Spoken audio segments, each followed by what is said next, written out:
So, spring training underway. We got to start worrying about the spring season with the flowers. Now, obviously, right now, not too good with the snow and everything. But a couple of months from now, we got to plant things, and I got to get, make sure they grow and nice healthy. So, got my little watering pot here, but it's not just an ordinary watering pot. It's actually from the Caribbean. It's like sculpted out of metal. So down there, a lot of times they take scrap metal and stuff like that, and they mold it and stuff like that. And then this one has like a little bit of a lotus flower here and stuff like that there. So they make a little art out of it. So kind of what they do down there, because obviously, it's just limited ways you can make money there. So I decided to purchase this flower pot down in the Caribbean there. So, but I want to make sure we take it for a test drive. It has to work up here for the big show. So let's see if it still works here. There you go. All right.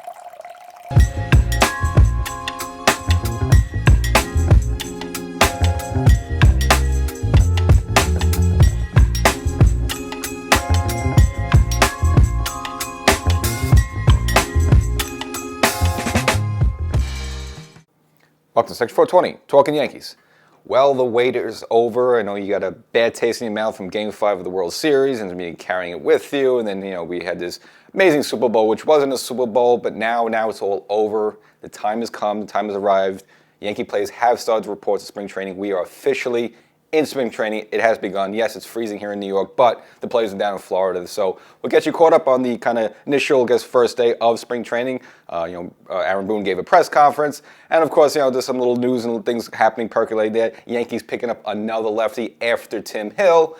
So we're going to get you caught up on everything. Again, it's very early on in spring training, but we are finally here. We have finally arrived. It is technically baseball season. It is here. So before we get started, though, make sure I show what you do. We're entering kind of now the third season of the audio podcast version of this show. So wherever you get your favorite podcast, wherever you listen to your favorite podcast, when you're done listening to that one, type in Section 420, Talkin Yankees, the podcast. Make sure you subscribe to that as well. Again, we have a lot of stuff that goes this spring. And again, it's not going to always be here on YouTube or TV. So you want to make sure you get that as well. But of course, if you are watching on YouTube, make sure you subscribe. Section 420 Talkin Yankees. And if you're on TV, watching this on TV, well, you got a lot of work to do. Again, we have a whole season ahead of us. You want to get all this great content.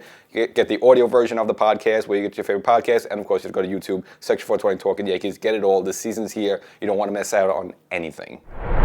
So we've been discussing here on YouTube and, of course, the audio podcast as well, that the Yankees, one of the main problems going into the season was the lack of lefties. Again, Tim Hill obviously walked after the last season, became a free agent. Well, again, covered on the audio podcast, but I guess mentioned here as well. Of course, Tim Hill re-signed, but the Yankees have also added another lefty, and that would be Tyler Matzek. Now, I guess maybe first I'll just review the Tim Hill contract, since really, I didn't get a chance to do it here on the YouTube episode. It's a one-year deal. Now, it's worth $2.5 million for this season. As for 2026, now the Yankees have a couple of options. They could buy another year at $3 million, or they could just literally buy him out. So if they don't want him from 2026, it comes with a $350,000 buyout there. So the deal right now is worth up to $2.85 million. But if the Yankees can resign him next year as well, then you're looking at $5.5 million for 2 years there. So I just think all the names thrown out there. Again, there's no one going to wow you. I don't know if the Yankees are going to spend big, but you figure either bring back Hill, or even if they didn't bring back Hill, I don't think it would have been the worst in the world. But again, Hill was good for the Yankees down the stretch there, and pretty decent in the playoffs. I know he's 34, 35. He's 35 right now. He just turned recently 35 there. But I think for him, I think it'd be I just think it's good. He'd be good for the Yankees. He's not a hard thrower, so he kind of throws sidearm, throws a little funky. So normally you're worried about a 35-year-old reliever there, but the type of reliever he is, and the fact that he's a lefty, it's a little bit of a different situation there. So I would say, and you see this all the time with players. They'll have when the Yankees get him, as they got Hill, they kind of picked him off the scrap heap last season from the White Sox. They come in, they're great, and then the next season they kind of take a step back there. So can that happen with Tim Hill? Possibly there, but again, he's a veteran. He's been around for a while. Again, he was part of some of those championship Kansas City Royal teams there. So I think overall he should be fine for the Yankees. But it could be a situation where it could just come here and just bottom out, and then you're not even talking about him September, October. That could also happen. But again, you have a whole season ahead of us. So even if they didn't resign Tim Hill or make any other moves, you could always get somebody. So, but again, with all the options out there, I think Tim Hill, looks good for the Yankees. I guess it's a one-year deal, and if they don't want him for next year, or if he just is trash, you could buy him out for $350,000, which is a drop in the bucket. Now, as for the new lefty the Yankees got, and this is kind of a little bit breaking news-ish, they signed Tyler Matzek. Now it's a one-year deal, but it's a minor league deal, so it's sort of low risk, high reward if it turns out. Now it seems like Matzek is on the downside of his career there, so can you expect much from him? No. You probably he's best known for the work he did in the 2021 season. That's when he was a setup man for the World Championship Atlanta Braves. Now at that time he was clocking 96 miles per hour on his fastball very regularly, but unfortunately since then has taken a downturn. The year after that, it went from 96 to 94.1, and then more recently, last year, he was only about touching 93. So here's clearly someone at 34 years old is on decline. Now, again, he relies on the fastball, so that when his fastball is not, obviously in the high 90s there, he's not as effective. Whereas someone like Tim Hill, again, Tim Hill doesn't have to throw high 90s, and he doesn't. And again, he's kind of funky, he has side on motion there. So this is why, again, you probably have a little bit more confidence in Hill than Matzek. But again, want to pick him up to see what he bring here in camp there. Maybe he has a renaissance to his career. Who knows? Again, he's age 34. He will be 35 in October there, but usually relievers and some players, once they hit the mid-30s there, usually on the decline, and clearly he's on a decline. 2023, he did not play it at all, and was dealing a lot of elbow inflammation. Now, last season, 2024, he only appeared in 11 games and was not good at all. He pitched to a 9.90 ERA, and he gave up 11 earned runs in 10 innings. So he was someone who averaged about a run an inning, which obviously a reliever, you can't be doing that. And pretty much, by the late part of the season, he was persona non grata. He did not pitch after August 4th, so he was not even a factor at all last season. So he was out there. I guess, maybe, Cashman saw something that, the way he pitched, back like 3 or 4 years ago, maybe sort of rekindle that. I don't know, or maybe he has to change his style a little bit, because clearly he does not have the high 90s fastball anymore. But if you're going to invite him into camp there just to see what he got, and, maybe he makes the team, maybe doesn't. Again, guys like this are kind of dime a dozen, so, Cashman will give him a fly. Again, this is a one-year deal, so if it doesn't work out, not a big deal. But, again, whether it's someone, you get off the scrap people like that, or maybe someone through the Yankee system, but you at least want at least 2 lefties in the bullpen. So right now you're looking at Tim Hill as the sole left-hander there, which is okay, but you at least want at minimum 2 left-handers there in the bullpen. Again, he stabilizes. Versus, having, now when you miss someone like Tommy Kahnle, again, he was kind of an interesting person because he would throw those off-speed pitch. So even though he was a righty, he was probably even more effective against the lefties. But of course, now Kahnle no longer with the Yankees there, so you definitely want that second lefty. And sticking with the bullpen, of course, it's not spring training without some injuries, and of course, we have some injuries already. Jay Cousins showing up with a forearm strain. Now, Aaron Boone was asked about it, and the plan for him is basically shut him down for 3 or 4 weeks, so he's not going to throw at all until the strain goes away there. So obviously, they kind of risk him a little bit being ready for the start of the season, maybe. And obviously, you still have a rest of the February, and then you're going to have a whole month of March with usually the games there. So doesn't mean to say he's not going to be ready for April, but again, right now, not looking good. And that's the other interesting thing about Jay Cousins, and I kind of, maybe you didn't pick up this, I did pick up this. Actually, the cousin of quarterback Kirk Cousins of the NFL there. So I guess the two of them are related. Again, this popped in my head, but random fact if you didn't know that any of that's cousin. But nevertheless, Jay Cousins, our Jay Cousins, are not going to be available. So again, totally shut them down for 3 to 4 weeks. And a little bit more injury of Clayton Beeter. Now, you remember Clayton Beeter? He was the arm the Yankees got from the Dodgers, and that was the infamous Joey Gallo trade to get him the heck out of town there. If you remember Beeter, he's been dealing with some injuries now. It seemed like during the offseason he suffered a shoulder injury, but his recovery time is going to be a little bit sooner because he's already throwing side sessions, so at least he's throwing on the side a little bit. In terms of Jake, he's just completely shut down. And Clayton Beeter, again, we came up here a little briefly for a cup of coffee. We haven't seen him yet. Again, he's been doing very well in the minors there. Not sure. Obviously, he's probably more suitable to be a starter, but of course, he's probably not going to get a start. Just, the Yankees are stacked right now, almost have too many starters there. So we'll just have to see a situation. They'll probably put him at AAA there. And again, if you have a situation, maybe you have a doubleheader or a couple of rainouts, or maybe a pitcher or two goes on the IL there, then maybe you would see Beeter there. But there's obviously been a lot of hoopla about him. People have been talking about him there. But we can see what he can do here on the big stage there. But at least for 2025, he's probably not going to get too many opportunities. And with the start of spring training, manager Aaron Boone gave his first official press conference. Touch on another number of subjects that have kind of been floating around. Of course, one of them being Marcus Stroman. Now, we all know what happened this past offseason. It was clearly, I guess with rumors and leaks and stuff that Brian Cashman was trying to, ship him out.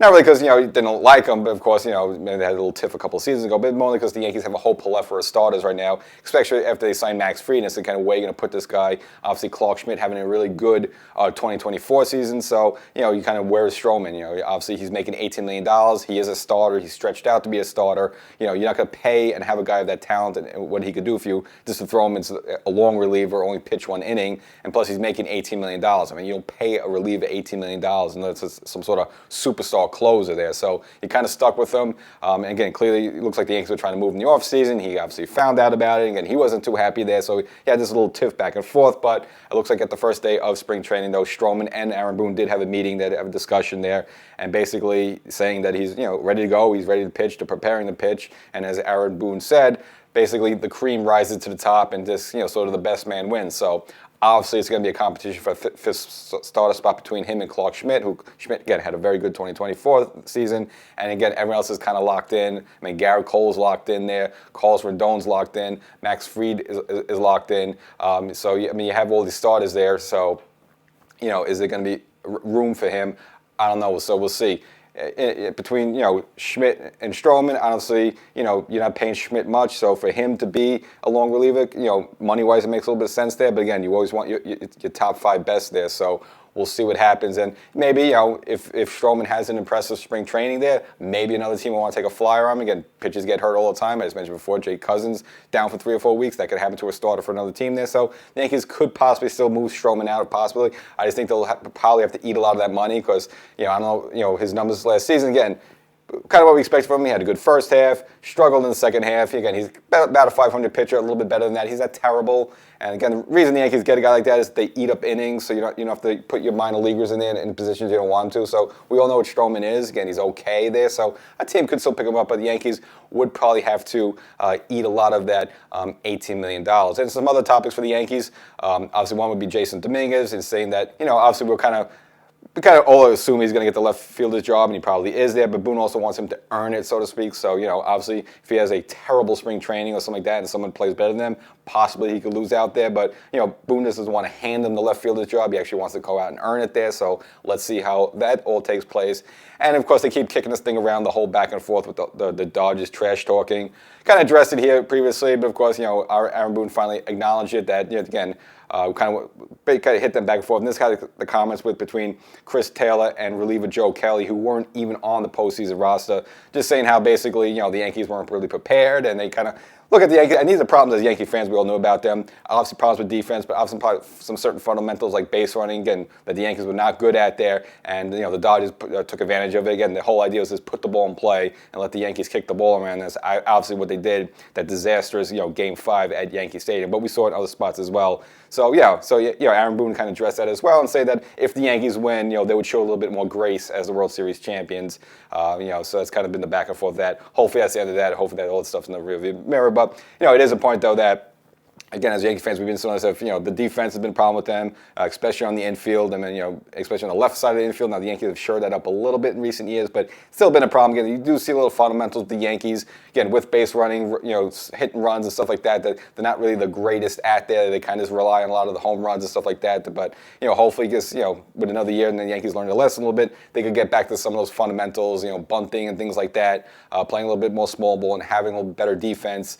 And of course, obviously with Gleyber Torres, obviously his problems at second base again. Over the past couple of seasons, he's had the most error of infielders there. So just the fact that he's not on the team anymore, that should help the Yankees, and hopefully Jazz could go shore up the defense there. Volpe obviously didn't get the goal last season, but got the Gold Glove 2 seasons ago. And of course, we know right now we have the open competition at third base there between DJ, Cabrera, and Peraza.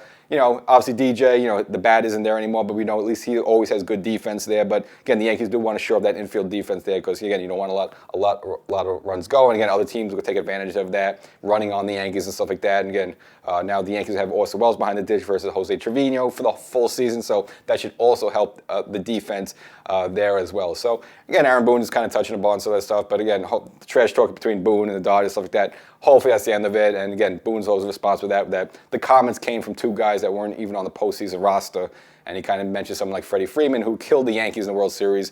Again, he didn't trash talk afterwards, and nearly should anyone else there. And again, he said if the Yankees do win, they'll handle it with a little bit more grace. And the Yankees also in spring training will kind of shuffle some of the lockers around, mainly putting the outfield, at least the projected outfielder of Dominguez, Bellinger, and Judge all together. So they're going to be at least locker mates during spring training. And it should kind of make sense for this for the Yankees. And of course, Dominguez, coming up, again, he's only 21 years old, young kid. Now, obviously, there's a lot of hoopla and a lot of hype around him, and how's he going to be able to handle that? And so far, so look good. I know last season was kind of you could almost throw it out the window because he was dealing with a lot of injuries and stuff like that. But when he was up the previous season in 2023, again, in the short time he was here, again, he seemed mature enough to handle the whole thing, but again, you don't know yet. Again, he's still a young guy, and he's almost the same, if you look, almost parallel to what Aaron Judge went through him. And Aaron Judge, as soon as the Yankees drafted him, and there was a lot of attention on him, a lot of hype on him in the minors, and he comes here to the big league club, and of course, as we all know, was the Rookie of the Year in 2017 there, so, can he handle all this stuff? And so Judge understands, what's going on in Dominguez's head probably, because Judge actually went through it already and did it very successfully, and he's the Yankee captain, and again, couldn't think of anyone else better than Dominguez to be next to, sort of, Judge can sort of groom him in that. And plus, again, this is probably going to be your projected outfielder with Bellinger. And Bellinger also, again, he's been in the league now a few years. Again, he come up as a young hot stud there, kind of like an MVP caliber player there with the Dodgers there. So again, he understands some of the stuff, the expectations, and it's just good, for maybe the three of them to get in sync. Because they're going to probably be exploring the outfield if all thing goes well and everyone stays healthy there. So totally makes sense for them to be locker mates, but specifically for Dominguez to be guided by Judge, who's been there, done that, and probably knows what's going on probably in Dominguez's head right now before even Dominguez knows that there. So it's a smart move by the Yankees, good move by the Yankees, and kind of covered in the audio podcast. But I think I mentioned here on television on YouTube, because Dominguez also switching his jersey number to 24, more of a formidable number for a baseball player. I know the Yankees are in kind of a weird situation because they have so many retired numbers there. So, obviously you get a number like 89, which Dominguez was there. It's kind of more like a football, that's like a wide receiver or a tight end number than a baseball number there. Now, I'm more of a baseball traditionalist, so I would normally like the more traditional type of baseball number. But I thought it was kind of funky what the Yankees were doing a couple seasons ago. We have Aaron Judge at 99. Remember at the time Clinton Frazier was 77. Then you have some like Dominguez come up as 89 there. I thought this something maybe just for them. I thought it would have been a cool thing. Maybe should have stuck with the 89 because obviously you think of baseball, you think of 3 Babe Ruth, 44 is like Reggie Jackson, maybe Hank Aaron as well there. But there was no 89 in baseball. So, Dominguez had an opportunity if he's really wanted to own it and if he has a really great career, which hopefully he does have, he would be the guy for 89 there. But I guess you're going to say also a lot of players, at least traditionally, don't want that because usually when you're a minor leaguer or you're a call-up, you get a weird number like 89 there. So he wants to feel, oh, no, I'm a major leaguer now. I'm a professional ball player. I'm here. This is my time, blah, blah, blah. I want a real baseball number, which, okay, fine, 24. But again, I think it would have been funny if he was stuck with the 89 there. Now, Aaron Judge is a little different situation there because he's just a freak of nature, a big guy. I mean, when you're like 6'7" there and crushing home runs and stuff, just to have a weird number like 99, it fits, so it works for Judge there. Maybe it didn't work as much as Dominguez because obviously physically he's not as big as Judge there. He's not as much as a freak of nature in that way, so I understand. But if you're a Yankee fan, 24, you think of some other players like Tino Martinez, for example, or Robinson Cano had that number, and of course more recently, Alex Verdugo had it, who obviously, he was a one and done with the Yankees there. So 24, let's see. It should have been Robinson Cano. Unfortunately, it kind of worked out there. But, you look at his first initial seasons with the Yankees, if he kind of stuck with the Yankees and didn't get involved with all that PED stuff, someone who could have possibly had a Hall of Fame career. Obviously, right now, that's all out the window. And obviously, everything went downhill for him. Ever since he went to Seattle, took that big contract there. So it would have been a shame because he would have been the 24 for the Yankees. And if he didn't get into a Hall of Fame, if he's stuck with the Yankees his whole career there, he probably would have been one of the best hitting second basemen for the Yankees there. So they definitely would have retired his number there. But again, that's all kind of gone right now, unfortunately for Cano. So, Dominguez is now the holder of 24. Let's see if he's the one able to take it. And then maybe someday in the future, there's a 24 Monument Park. I know it's a lot of expectations, but again, it'll be his number to own. And staying on the subject of Monument Park and Hall of Fame and stuff like that, in case you're worried, in case you're concerned, don't worry, it's finalized. CeCe Sabathia is going in the Hall of Fame with the Yankee hat. It's official. Cooperstown Baseball Hall of Fame put it out there. Each of the players of the class are going in with the official hats, and as we expected, CeCe said he'd go with the Yankee hat. And again, this all made sense. We broke down the numbers here before, just the career he had with the Yankees, obviously with the Yankees longer, with the World Series and stuff like that. And he was definitely the ace of the Yankees, whereas kind of shared it a little bit with Bartolo Colon when he first kind of came up a little bit like that. And yeah, finally he would become the Cleveland ace and then obviously get moved to Milwaukee and then, signing the big contract with the Yankee. But he was obviously more of a Yankee than anything else. He said he wanted to go with the Yankee hat. So it's official. You thought maybe he'd be on the edge of the seat a little bit. going in with the Yankee hat. And of course, as we all expected would happen, Ichiro going in with the Seattle Mariners hat, which is fine. I know he spent a couple of seasons with the Yankees there, but of course, he was definitely, you wouldn't think of him as a Seattle Mariner the way you think of CC Sabathia. I know he could make a case for Cleveland a little bit, but clearly he had his best stuff, his bigger moments and everything else as a New York Yankee. And on the lighter side, well, actually maybe not so light. So it was an article out of a publication called Outkick. And kind of basically, it was about the social media buzz regarding, Garrett Cole's arrival to spring training. Now, if you didn't see the video, he shows up there like, in his regular street clothes, but he's kind of in like this regular T-shirt there. And, obviously, not much to hide in it. And pretty much, looks a little bit bulky. Looks like he put on a little weight there. Looks like he's gaining a little weight there. So it was kind of a thing, and it kind of started trending on social media, and everyone started throwing in and referring to him as Zion Williams and stuff like that. Just kind of someone just blew up a little bit. I kind of saw the footage myself there. I didn't see anything that was like too crazy, man. If you look at Garrett Cole, obviously we always see him with the uniform on. You can't really tell someone's like body mass. I didn't see anything that looked really that big and out of sorts there, but nevertheless, this article, kind of focused on that, saying that at least on social media, people are picking up on it and kind of commenting there. Again, I looked at the footage. Kind of looked okay-ish the way he is. I mean, again, he's a little bit of a burly guy to begin with. They used an F word, and not the other F word, but in regards to obesity there. But I wouldn't put him in that camp. Again, he's always kind of a big burly guy, and a lot of those hard throwers are like that. Like Roger Clemens, when he first came up with the Boston Red Sox, he was a little bit slimmer there. But again, you saw over the years he kind of got a little bit bulky. So a lot of these guys that throw high 90s, stuff like that, this is kind of where their bodies are. So again, I didn't see anything that was out of sorts there. Now, last season, Garrett Cole clocked in at 220 pounds at 6'4". So for an athlete, that seems kind of okay-ish. So I don't know if they're going to weigh these guys as they're coming in a little bit. But I can't see Garrett Cole not being responsible and just letting himself go in the offseason there. I mean, just can't really see that, especially last season. Remember, he missed pretty much the first half of that whole nerve situation. Yes, he avoided surgery there, but we didn't even get a full season of Garrett Cole. And even with that in mind, the Yankees had themselves a pretty tremendous season, won the AL East there. So, this time around should be a little bit different.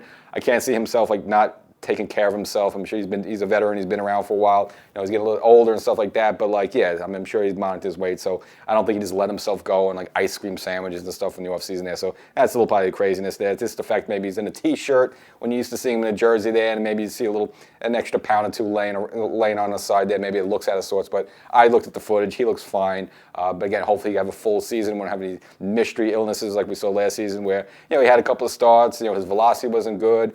He was giving up home runs to people he shouldn't be giving up, and then we find out he had the injury there. So hopefully this time around, you have a full, complete, normal spring training. And if you see last week, was a little back and forth with Brian Cashman and Gleyber Torres, and this kind of goes back to it was rumored a couple of months ago when the Yankees brought Jazz in during the mid-season there, and they supposedly wanted Gleyber Torres to go to third base. He kind of refused, and again, when he was asked by reporters afterwards, he'll say, basically his answer was, I'm a second baseman. So that's his answer. He was refusing to go to third base, and that's why we saw Jazz at third base, which ultimately worked out there. But again, Jazz was more of a natural second baseman. They wanted to move Gleyber there. They felt this give the Yankees a better position. Again, at the time, that was kind of rumored a little bit, but I guess Cashman made it official. Appeared on the Yes Network's Hot Stove show there and kind of revealed that. I guess since Gleyber's not here anymore, I guess, kind of spilled the beans on that was an issue there. And of course, Gleyber Torres got wind of that, and he put out, I guess, a message on his X account, kind of more or less saying, you're still talking about this, turn the page more or less, move on there. And of course, we all know Gleyber Torres took a one-year deal to play with the Detroit Tigers for $15 million there. And again, it looked like the Yankees had no interest bringing him back there. And it's kind of, you see why the reason there, man. You want someone to be a team player like that. Having these players just kind of, hey, put me in, coach, whatever you want. Even, Cody Bellinger, who just got here, basically in his conversation with Aaron Boone, said he'll play anywhere. And that's kind of the attitude you want. Now, I can understand Gleyber Torres' situation a little bit, if you may recall. When he first came up with the Yankees, he was a second baseman. Once they let Didi go after the 2019 season, they tried to move Gleyber to his more natural shortstop because he was in the minors as a shortstop. But unfortunately, that messed up with his head. Obviously, he had some defensive problems. Then he took to the plate, and he basically had 2 seasons, 2020 and 2021. He was not good at all. And eventually, the Yankees kicked him back to second base, and at least he recovered his career a little bit and got a little bit better there. So it seemed like Gleyber, maybe it's just he has in his mind to be a second baseman, and then he wants to stay there and not fall into those traps again. So maybe moving him to third base would have given him his offensive problems. maybe, but you got to be more of a team player than that. But again, we did see probably the best version of Gleyber we saw recently during the postseason run there. So, maybe that could have rekindled the Yankees having some interest in him. But overall, it didn't seem like the Yankees were looking to bring him back. He even asked, during the 2023 season, he said he had never been approached by the Yankees about any sort of long-term deal or anything. So I think the Yankees, there might be some like an attitude problem with him. And again, he's just kind of been of a mixed bag a little bit. We've seen some problems with Gleyber Torres hustling to first base. We remember the Tampa game where Judge had to pull him aside in the dugout there. Then we had this past season, we had a couple of miscues with him. Obviously not hustling to first base during one of the games at Citi Field. And of course, Aaron Boone had to sit him down 2 games at Toronto, supposedly to clear his head a little bit, but obviously there was some sort of punishment because he claimed he was going through some groin issues at the time there, so who knows the truth. But it seems like Gleyber Torres has a little bit of a disciplinary problem there and a little bit of a chip on the shoulder. And again, and maybe that's some of the reason why the Yankees have been held back these past couple of seasons, where guys like that, too many guys like that, and hopefully that's the guy that the Yankees could weed out. And then obviously, whatever. I'm not saying anything bad about Gleyber Torres. He was okay as a Yankee, but there might have been some stuff going him behind the scenes there that kind of affected the whole thing there. So the Yankees are probably in a better place right now with Gleyber gone. And let's remember, as we enter the 2025 season, this is going to be the first time since 1988 that someone other than John Sterling will be calling the play-by-play for the Yankees radio broadcast, because now this is going to be the first season of the pairing of Dave Sims, who the Yankees got from the Seattle Mariners organization there, going to be paired up with Susan Waldman. Of course, Sims did the background on him. Again, he was with the Fan back in the 80s there, again, a Philadelphia native, but obviously spent the previous 17 seasons with calling games for the Seattle Mariners, now coming here in the first full season, teaming up with Susan Waldman there. So, if you turn on the radio, it's like, wait, I was expecting Sterling. Maybe you forgot. Again, Sterling started last season and then just kind of oddly enough just decided to hang it up out of nowhere, out of the blue there. Now, he did come back for a couple of innings during the middle of the season, just so he'll do an inning or two there. Then, of course, once it seemed like the Yankees, had a legitimate shot to win not only the AL East, but of course maybe it could be a World Series contender, then Sterling agreed to do all the postseason games. So we got to see a little bit more Sterling in the postseason there.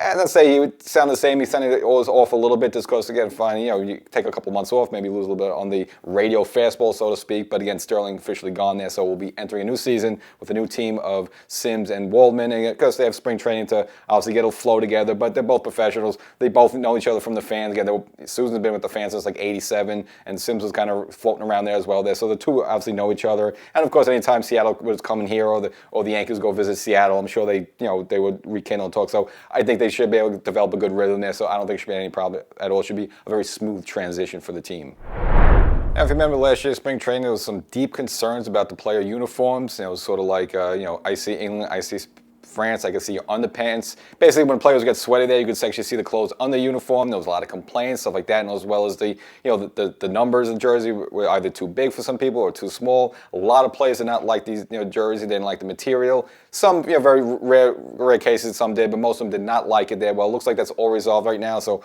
all the complaints could be in. So the uniforms you see this time show. So if a player gets a little sweaty or something like that, you should not be able to see anything underneath it. You shouldn't be able to see any sort of jock strap, a couple like that there. So baseball solved a major problem.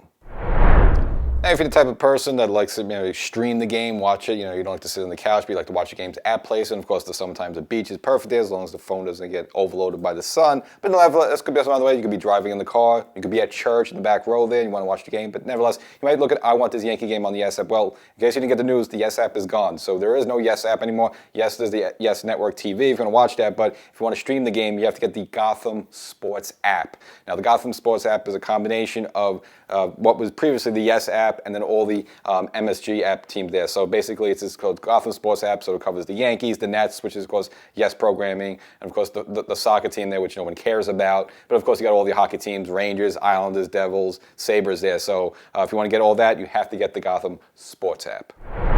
So that's the episode. Hope you enjoyed it. Spring training is here. The players are down in Florida there. So before you know, we'll have some games there. And then before you know it, it'll be the start of the season there. But make sure you don't want to miss anything. So as I mentioned at the top of the show, you want to get the audio podcast version of Section 420 Talkin Yankees. So right after this, after you're done watching, wherever you get your favorite podcast, look for Section 420 Talkin Yankees podcast. Subscribe there as well. And of course, subscribe on YouTube. We have a whole season ahead of us. I'm sure there'll be stuff in spring training with injuries and who's going to play third base. And, is Dominguez going to be able to get the left field job and what's going to happen with Stroman. We'll get into all that stuff there. So make sure to subscribe. Hope you enjoyed the episode. Catch you next time. Yeah.